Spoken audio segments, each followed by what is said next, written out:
Plastic evaluation is our core expertise at Gradical. We help medical technology companies choose the right plastic for their application with the technical suitability, regulatory compliance, and improved sustainability. Learn more under www.gradical.ch/plastic-evaluation. This episode was sponsored by Plastiflex.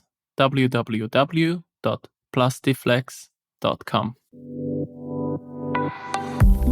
Our guest today is Jenci Kurja. He is an expert for sustainability and plastics. He holds a PhD from the Eindhoven University of Technology in Polymer Science and had a stellar career in the plastics industry for the last 25 years. First at Milliken Company, and then at his current employer, Plastiflex, where he is Chief Growth and Chief Sustainability Officer. Here's our discussion.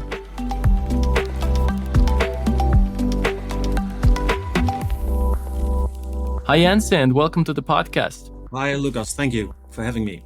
You have two focus areas. One is growth and one is sustainability. How can these topics go together and how can we combine growth and sustainability? Well, the funny thing is these days, let's say the last 5 or 10 years, is it possible to see sustainability and growth separated from each other?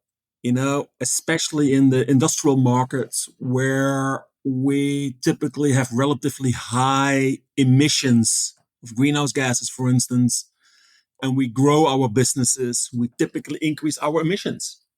Now, is that sustainable? The answer is obviously no.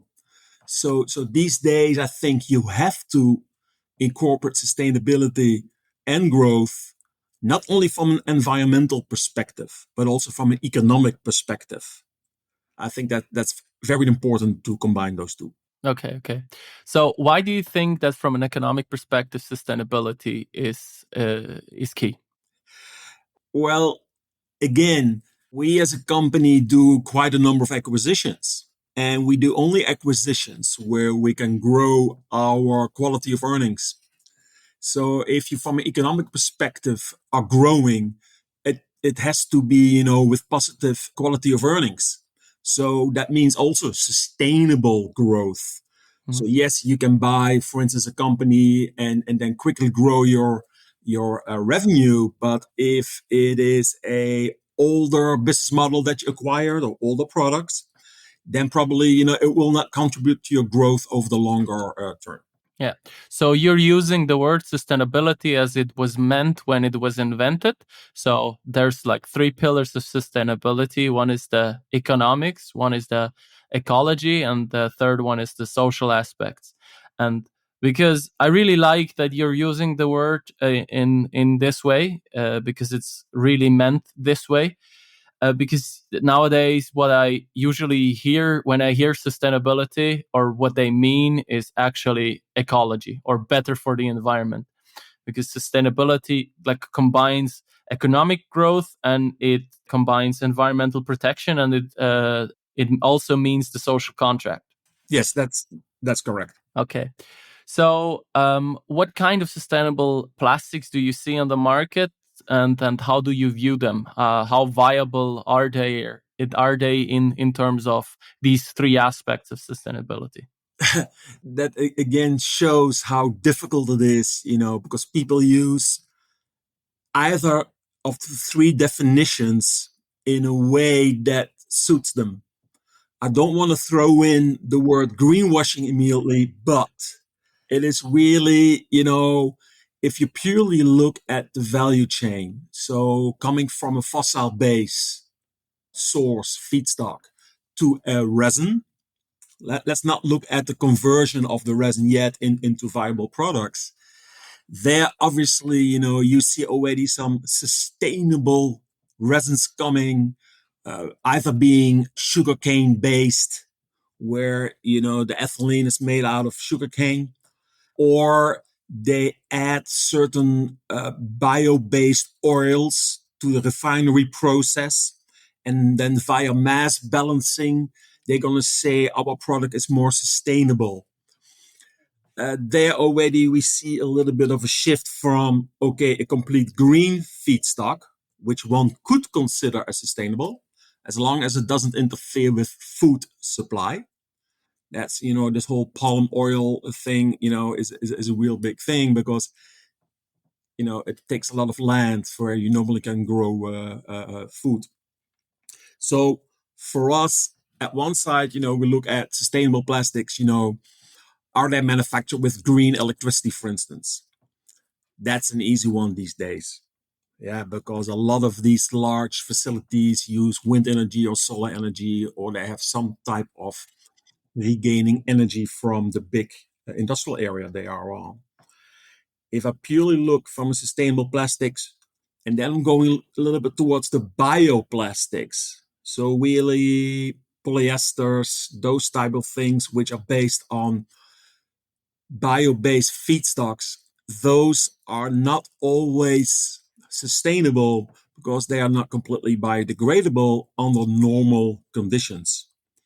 Yes, they are biodegradable in the laboratory under standard conditions, but if you put them in a landfill, they won't biodegrade because it's anaerobic environment. So it's a rather broad area. What is sustainable and which definition are you going to use with respect to sustainability? Okay. So in your mind, there is like these different types of bio-based plastics, biocircular plastics, also either from physical content, polymerized, or also via mass balance. Would you say that recycled plastics are not sustainable plastics? uh, that's a difficult one because recycled plastics, again, do you mean mechanical recycled, chemical recycled, or dissolution recycled? Yeah. If you look at mechanical recycling, obviously it has its limitations up to date.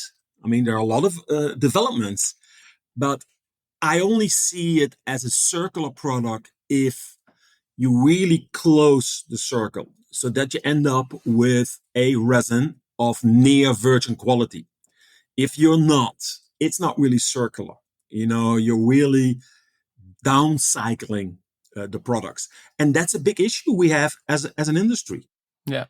Yeah, I mean, I would say that all, let's say, recycling technologies have their viable spot in the supply chain. I would say you would first mechanically recycle what you can mechanically recycle, and then up your technological gain, so to say, and go ahead with dissolution or chemical recycling as a second step. Of course, mechanical recycling cannot yield or cannot yet yield the quality that you would expect for all kinds of plastics from a virgin resin. There are certain, I would say, outliers. PET, for example, in the single use bottle applications, or polystyrol has made great progress. I've talked to Jens Katman, chairman of Styrenic Circular Solution. They've made great progress in terms of quality for their mechanical recycled resins.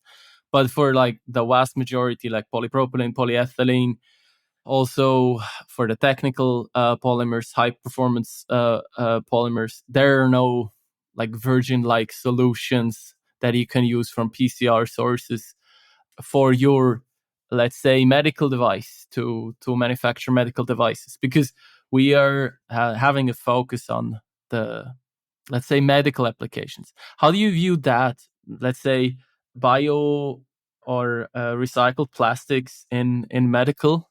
How do you view that? As long as the plastic does not contact the medical device or interacts with the patient, Mm-hmm. yes. But then we will limit ourselves to the packaging of the packaging, Mm-hmm. which is a part, but very small. The issue at hand with medical devices is because of the biocompatibility testing you have to do if you have a class 2 or 3 device. There is a risk that a resin is contaminated. And even the virgin resins we use today are all food contact approved. However, we still need to perform biocompatibility testing according to ISO 10993. Mm-hmm. Now, having said that, that's when, in the case we make single patient, single use devices, we package it, it gets CE marked, for instance, and then it goes to the hospital. It gets used a couple of days, maximum a week, and then it's disposed of. Now here the problem comes. In the EU, virtually every country has a little bit of its own regulation. Some of them say, it's potentially contaminated, so we have to burn it, we have to incinerate it. Now, if you are an advocate of energy recovery, yes, burning plastics in itself, except PVC maybe, has a very high caloric value. So indeed, you burn it, but then again, you lose your circularity. It's gone. Yeah. Now, if you want to start recycling these medical devices, and not only devices, but also the gowns that are worn in operating theaters, the packaging foils. Don't forget, for hospitals, a very large part is a primary packaging of all kinds of disposables they use. Mm-hmm. So a lot of polyethylene, monopolyethylene films are being used there. But then again, if it's recycled, I don't think there's any medical device manufacturer that will take the risk of using a mechanically recycled resin from a medical waste stream to start doing ISO 10993 testing, because you have to test every single batch. Yeah. I mean, you have certain challenges there. One is certainly the risk and change management from mechanical recycled resins, which is an, let's say, unsolved problem. And I think we have a kind of a hen-egg problem here, because mechanical recyclers or recyclers in general, so they're coming from a waste management perspective. And depending on which company you contact, some companies, for example, specialize in recycling electronic devices or cars. If you want the polypropylene from them, they tell you, yeah, it's polypropylene, 99% pure. Okay, then I'd like to have certifications with it, specification, etc. What I usually order from my plastics supplier. And then they look at you and say, it's polypropylene. What the hell do you want from me? They cannot tell you more about this. And I think it's the task of the plastic industry to partner up with recycling enterprises to get a mechanical recycling or recycling in general up to the level where virgin is from a support perspective. Of course, there is like these challenges with batch to batch consistencies and stuff like that. But it's like just the basic support is not there yet. But if you would have a recycling portfolio or recycling plastic portfolio that has this support and that guarantees a certain quality, I think medical device manufacturers would much more likely be using these plastics for like low risk devices and packaging, because the pressure is certainly there. Or what do you think? Is there a trend in medical to commit to sustainability and to reduce your environmental impact? Without mentioning specific names, what we see in the market is that if you talk about sustainability and medical devices in the arenas that we work in, sustainability means putting more product in the same size of carton box, putting more carton boxes on the pallet. Why? I think there's a very, very good reason, Lucas, that companies are hesitant, including ourselves. We don't know what the regulatory landscape is going to be. All medical device companies are now in the MDR transition. That in itself is, let me put it, painful, because we all hope and think we know what we're doing. The notified bodies are struggling because they don't want to make mistakes. In this environment of change from MDD to MDR, also taking the step of start using recycled resins, I think it's insanity. Now, coming back to the comment you made, I do agree with you that the industry as a whole, so not only the recyclers, but everybody, the whole value chain or circular value chain, if you want so, need to get everybody on the same level of knowledge. I strongly believe that the resin companies keep a lot of knowledge close to their breast. And the recyclers typically, because of their business model, because of the margins they generate, don't have the resources to build up knowledge to the level of resin companies, who obviously already for tens of years have built up knowledge. So indeed, there's a lot of work to do. Medical devices, I think manufacturers will be extremely hesitant for the time being. So maybe some stats, because we recently started to do a little market research in this area, in general medical grade plastics, but also sustainability.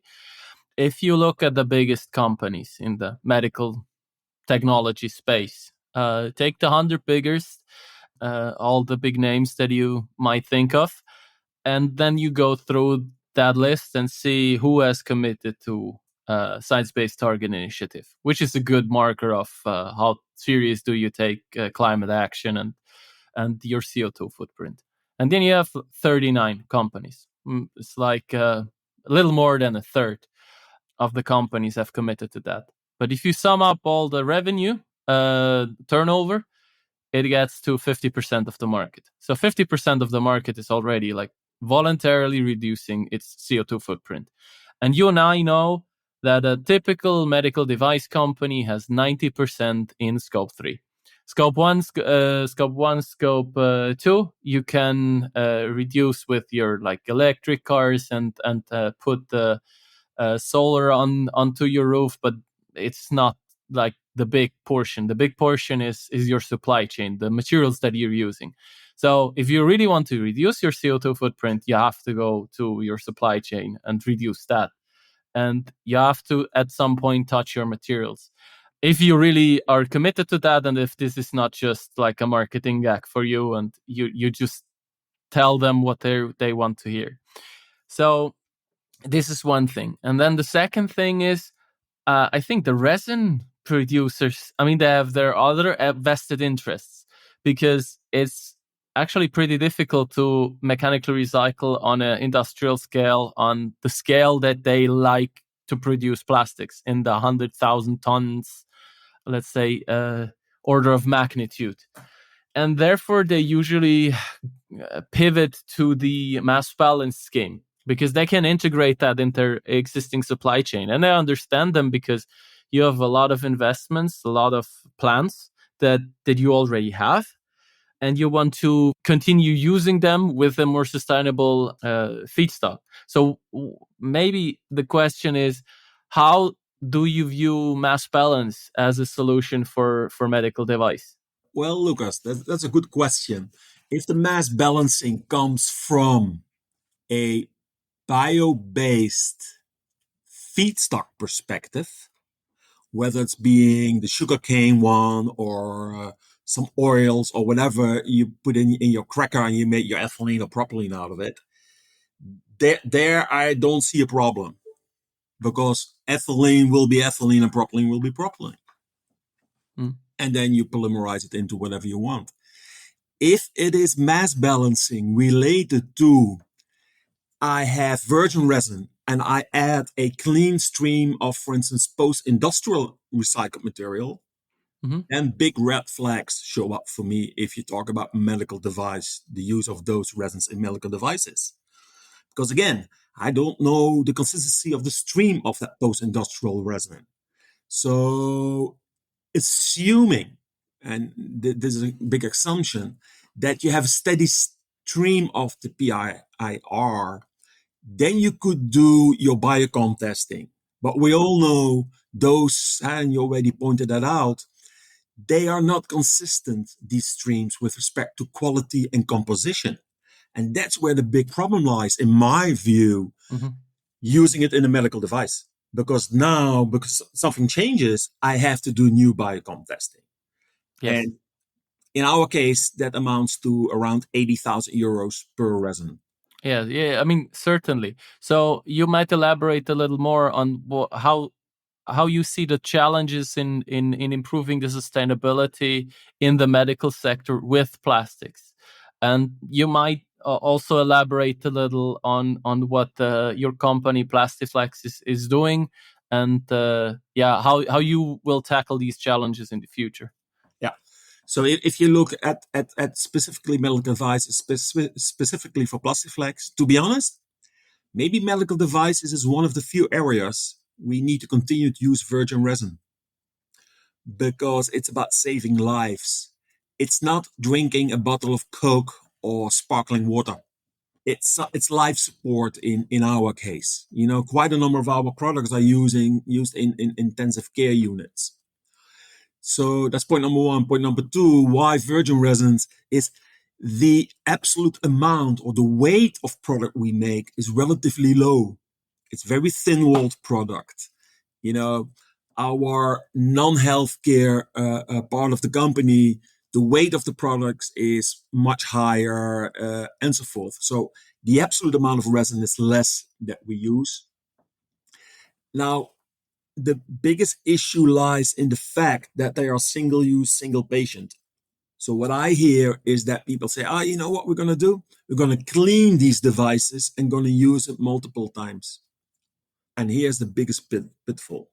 There's a very good reason why we went away from multi-use products, being silicone in the case of breathing circuits, to polyethylene-based. And that was cross-contamination. That was they couldn't clean them, sterilize them properly in the hospital. And then you get a cross-contamination causing around $50,000 of cost to get the patient back, healthy again. That means getting rid of the nosocomial infection that they contracted. So it is not easy in the medical device arena to become circular or reduce your complete greenhouse gas emissions. If you look at the greenhouse gas emissions of a hospital, the by far largest part is heating. That's by far the largest part of greenhouse gas emission. Now, I'm not saying we should turn the thermostat down to 18, but let's look at from a complete industry or market perspective. Then the plastics in that market are a relatively small portion. So I would, for the time being, stick to virgin material. Yeah. Or, I mean, I would add an asterisk to what you've said, and I would say virgin-like quality, because if you have like the mass balance bio-based, biocircular, or even chemically recycled feedstocks, if their environmental footprint is better, you can use them as a medical grade, and you will get the same quality. So that is kind of the point I would make here. So I would, from a feedstock perspective, chemical feedstock that has a better environmental footprint, but mechanical recycled in the case that you were discussing. So for those who don't know, Plastiflex manufactures also breathing circuits for patients, which is please correct me if I'm wrong, class 2B device. It's 2A, but it doesn't matter. But it's CE marked product. Yeah, it's a CE marked product where you have to have the biocompatibility, and you cannot tolerate batch to batch inconsistencies. So what you would use in that case, or what I would recommend, if someone comes to me and asks, "Hey, what can I do better?" You use a mass balanced grade with the bio-based feedstock in the beginning, and you save the CO2 from the photosynthesis in the plants, basically.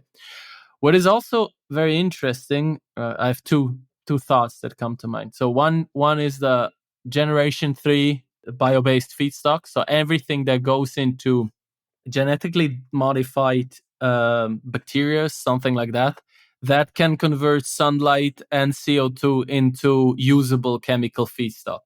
This is until now it's not industrialized. It's like, in theory it works, but nobody has done it on the scale that is needed. That is very interesting if like the technology and the investments will come. So that, I think, can be the future.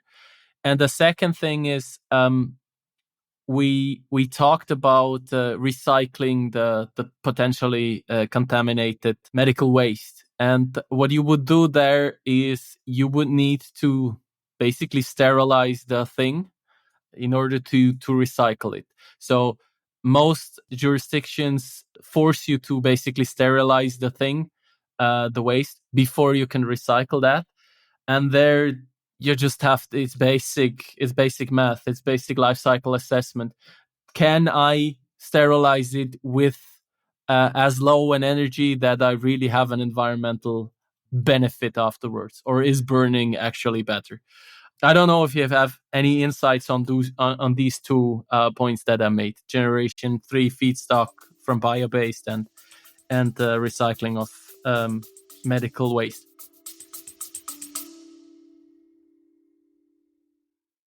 Credical is the plastic expert in medical technology and supports you in the areas of sustainable plastics and material compliance.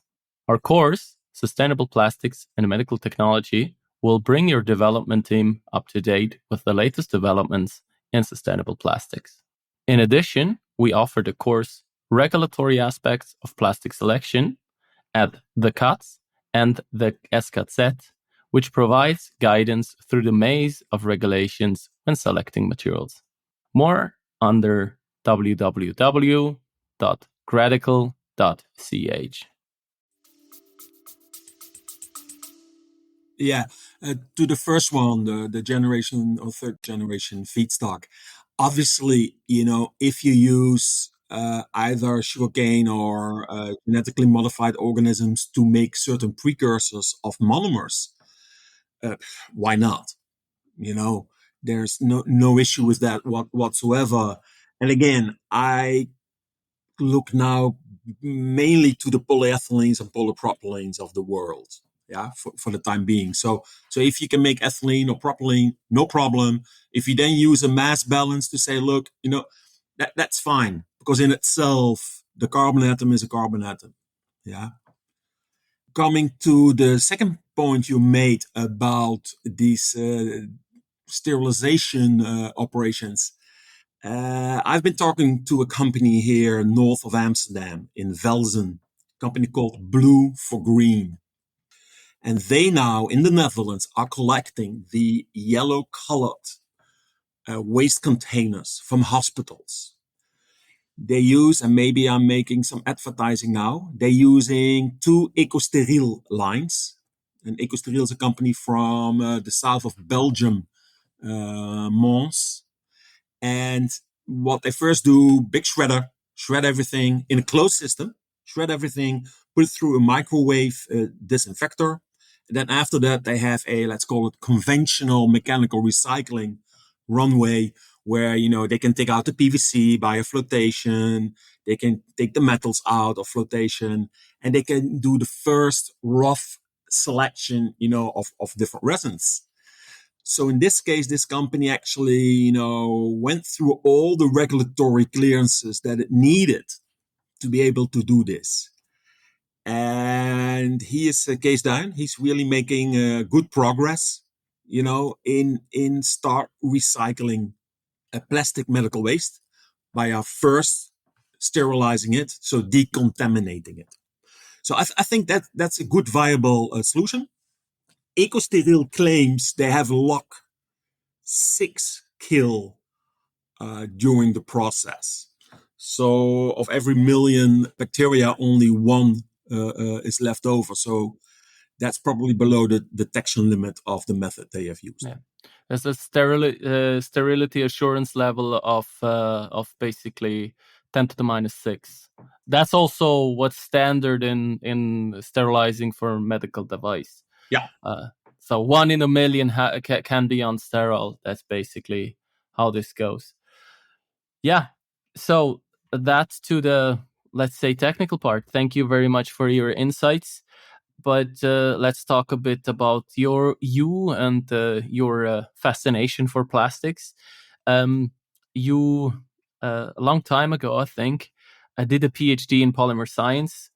Why did you do that? What fascinates you about plastics? That's a very good reason why I did a PhD. Short version is because I was too lousy to go and work in industry. But that I use as a bad excuse. No, the real reason, Lucas, is when I finished secondary school when I was 16.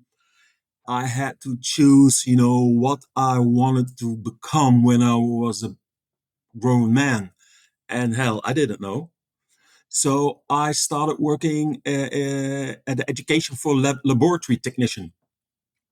So that's a education in the Netherlands takes you 4 years from 16 until 20. And it was already in that part where I got a little bit fascinated by polymers, plastics. Because during our organic chemistry courses, they very briefly touched upon these strange molecules. Because as a laboratory technician, you the chemical analysis of chlorine or nitrogen or whatever, and now suddenly you had these big molecules. Now, having said that, I continued to do my industrial engineering degree, and that's how I got in contact with the Eindhoven University of Technology, where I did my thesis. And one of the things I did there was the measurement of molar-mass chemical composition distributions. And this is now hunting me down 35 years later, because to be honest, Lucas, if we want to get the whole industry on par, we need that everybody understands that virgin resins, their properties and their functions are all locked into an MMCCD. And I can tell you, you can't read this only in scientific literature, which most of the people don't even touch, because these are big papers. They talk about, if you're not used to read those articles, it's almost it's almost impossible. Now, having said that, from there I went on, did my master's in Nijmegen University, macromolecular chemistry, supramolecular chemistry, and then I started doing my PhD. And on my office, I had a sign saying PhD on PHB. So I did my PhD on polyhydroxybutyrate, so on the biosynthesis of these bacterial polyesters. And that was my first encounter with bioplastics, with green, with composting. And that opened my eyes that this complex world of plastics is really fun to work in. Mm-hmm. So that was my, how I got into the whole plastic thing. Yeah. So and then I went from the university. Once I finished my PhD, I went to the US working for a company called Milliken Company. I did corporate R&D, crystallization of polypropylene, clarification, all very exciting. Then application development. And that's where I learned most when I came back to Europe. How are you going to use your fundamental knowledge to get a product on the shelf in the supermarket? That's where the real problems arise. And that's really where you have to start thinking very hard, because you can calculate whatever you want. But if that bottle with shampoo is not looking like the marketing people want, it doesn't really matter what you have calculated. Yes. And from there, I did some work in technical textiles and so forth. And then I started with Plastiflex, which now I'm working almost for 18 years in different functions. And my last function now is basically responsible for sustainable growth, which in our case, sustainability is ESG on one side, because we are a private equity owned company. And the other side is growth. I spent half of my time on deal sourcing with respect to merger and acquisition. Okay, so growth is in your case not sales, but buying companies.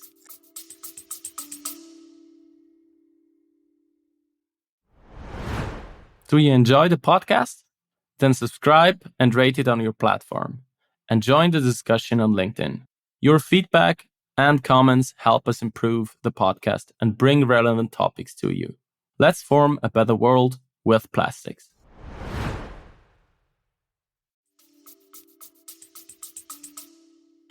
I buy sales. You buy sales. We buy sales. So there, where it normally takes you years and years to build up a new product line, we basically buy the whole product line now. Mm-hmm. Okay. So let me put a marker just there because it's very interesting. But I just wanted to ask you one question, because in the beginning you mentioned bio-based and recycled plastics as sustainable plastics. You did not mention biodegradable plastics. Is there a reason for that, or did you just miss it? No, I left it out on purpose because many biodegradable plastics, first of all, what is biodegradable? So you will use probably a certain standard to show the biodegradability. Now I can tell you most of the landfills where you dump your household waste is anaerobic. So not much will happen. And then people say, no, no, no, no, no, no. It's not biodegradable. It has to be biocompostable. But then I need to have my biodegradable slash biocompostable plastic sorted that it goes on to not into my gray container at home, but in my green container. Well, most people don't know the difference between, and you know what? It's rightfully so that they don't know the difference between biocompostable and a normal plastic bag. Yeah. So I left it out for that reason. The second reason is many of these biodegradable slash biocompostable resins are polyesters. Mm-hmm. And from a mechanical perspective, so from a plastics property perspective, they are completely different than the widespread polyolefins. PET is probably the exception of polyesters, which is used in a very number, in bottles on one side and fibers on the other side. Those are by far the two largest applications for the polyester. But again, special processing technologies had to be developed for ISBM PET bottle blow molding, which didn't exist. Yeah. So I left them out on purpose. They are not a competition to polyolefins, and I don't see them as sustainable, to be honest. Yeah. Yeah, because there's two things. Number one, if they're biodegradable and they just go away in the environment, you're even then you're better off burning them and recovering the energy, because the CO2 is going to the atmosphere anyways. Then why not just recover the energy and not use fossil fuel for the energy? Number two, you teach people to litter. That's basically my point, because people think, yeah, it's biodegradable, I can throw it wherever. Yep. And just takes off like the burden off their conscience. And I think the third point, and that is a little misrepresented in our, let's say, media common knowledge. Yeah, plastics, I mean, they're chemical kind of stable, but not perfect. So even polyolefins will degrade over time.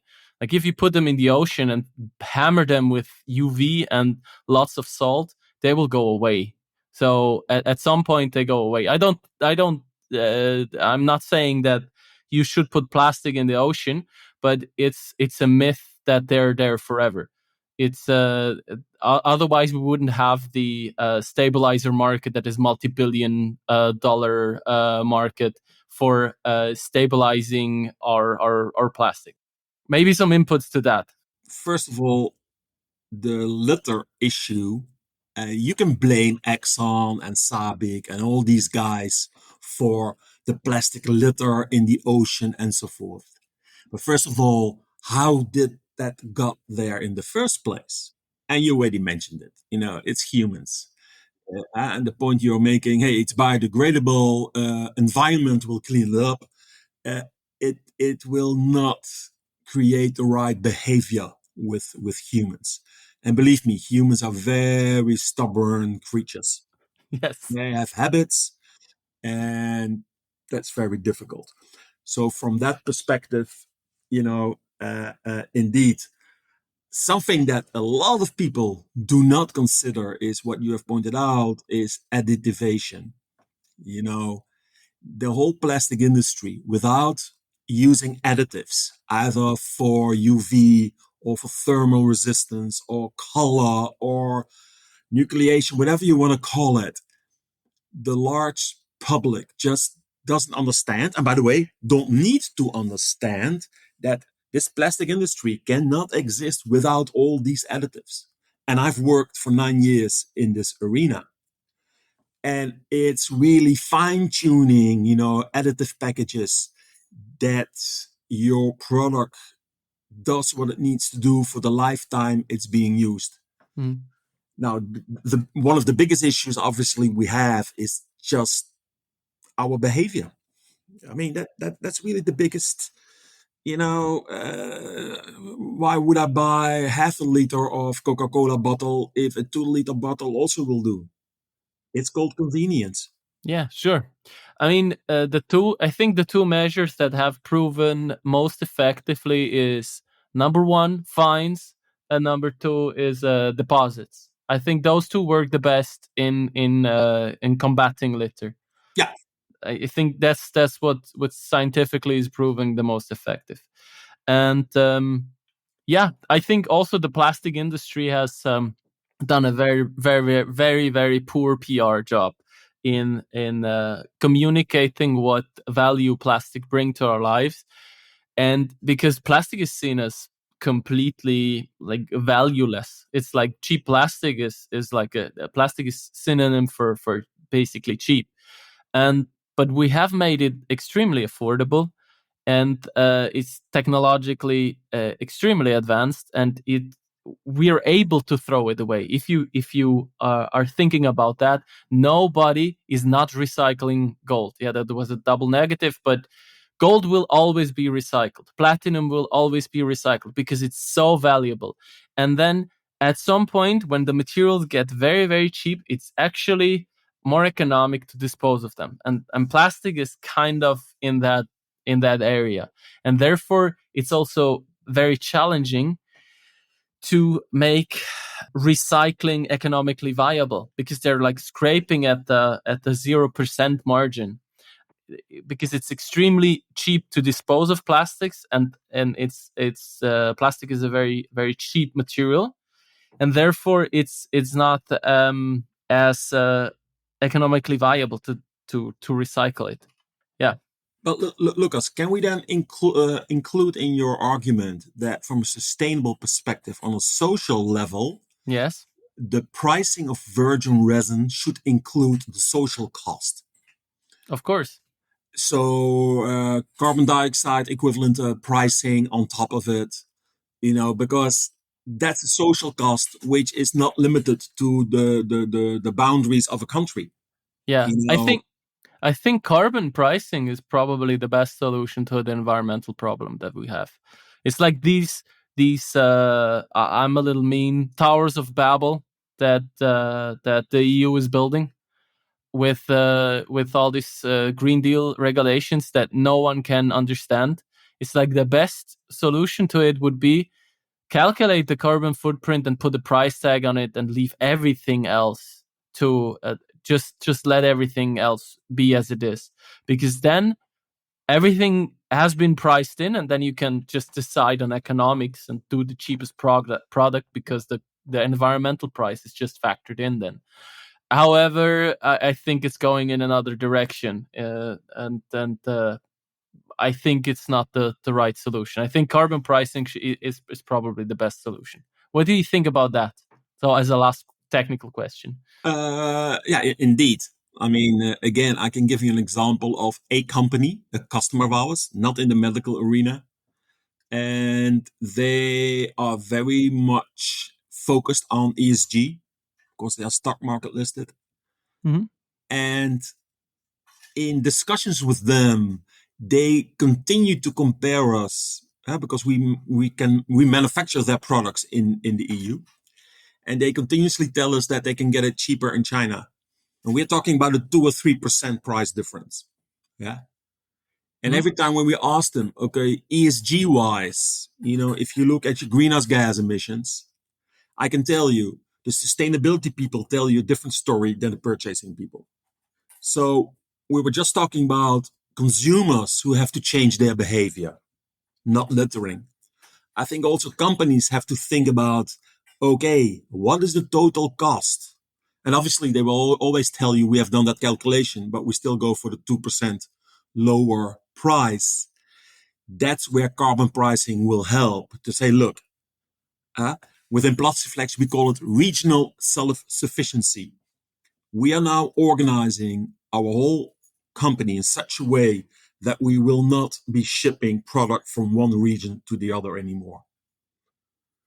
You can buy every product in the region that you purchase it. So Europe, Asia, North America.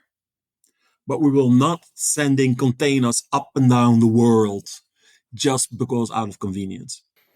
Yeah, that's probably also from a supply chain perspective, also probably a good idea. If you have Absolutely. things like lockdowns and geopolitical issues, it's probably also a good idea there. I have put a note on like the development of your career, which we haven't finished yet. So please elaborate a little how you got into sustainability and growth in Plastiflex and why you combine these two roles, and then we come to an end. Yeah. Basically, that started something like 8 years ago when our current CEO, Piet Grues, joined the company. It was very clear that, he had a goal to grow the company in a non-organic way, especially because his background in private equity and so forth, helped in fueling that growth, while at the same time we as a company and as senior management felt that we needed to do something about sustainability. We were not calling it ESG at that time. We called it sustainability for one simple reason, Lucas. We are processing plastic. We are always in the corner, that we are polluting, we dwelled on that, the last 45 minutes. So we started already, like, okay, let's look at, can we use recycled resin in certain product of ours? We make hoses for vacuum cleaners. We make hoses for cleaning of swimming pools. So not healthcare critical applications. We put a lot of time into that in developing those things. Also at sustainable purchasing, can we buy a resin which has a green label? And 8 years ago, that was all not really clear to us. But nevertheless, we went on to that journey. And once we got in the beautiful world of private equity, suddenly ESG popped up. I have to be honest, that has also fueled our perspective on sustainable growth. Our majority shareholder really helps us and pushes us to grow via acquisition, build and buy, or buy and build. But at the same time, also on the ESG side, they really push us like, look, guys, do you use green electricity? How is your diversity program coming along? Do you have the right policies in place and so forth? So that's where really the sustainability slash ESG is linking to the growth. We have done now quite a number of acquisitions, and ESG is a standard part of our due diligence. And once we have completed the acquisition, they will immediately be incorporated in our monthly ESG KPI overview, in our action items, and so forth. So it has become an integral part of how we run the company. So that's basically how those two are linked now. And I like what I'm doing. Okay, that's great to hear. Thank you for your insights. And a last call for your insights would be, what advice would you like to give to our listeners in regards to sustainable growth? Be realistic. I mean, watch out that you don't want to be too green, but also not too greedy. So balance the green and the greedy part. If you do sustainability within your company, you definitely need a sponsor. So make sure your CEO or even your board is supporting you, because otherwise it's going to be a flavor of the day. I see that with quite a number of companies, that they start off and then they see it's a lot of work, and then they find some other firefighting tasks to do.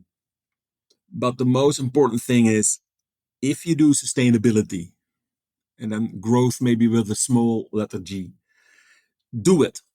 Do it not for yourself, but do it for your children and your grandchildren. We have to make sure that we have to leave a better world behind than what we have found when we started working in industry or were born. So that is the most important thing. Do it because it's the right thing to do. Okay, thank you. Thank you. Do you have any last words? Not really, but besides the fact that I really enjoyed having this chat. Okay, thank you. Thank you very much. This was Jenci Kurja. the Chief Sustainability and Chief Growth Officer from Plastiflex. And until the next time. Bye-bye.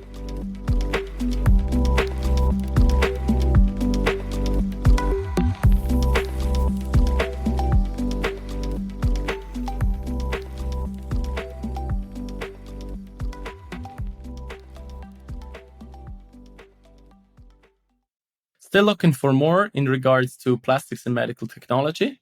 Visit our website www.gradical.ch and inform yourself on the services of Gradical.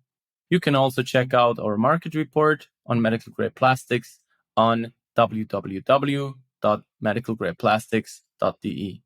Or you attend a training regarding material compliance at CATS or at SKZ. And of course, don't forget to rate and subscribe our podcast wherever you get your podcast. Let's form a better world with plastics.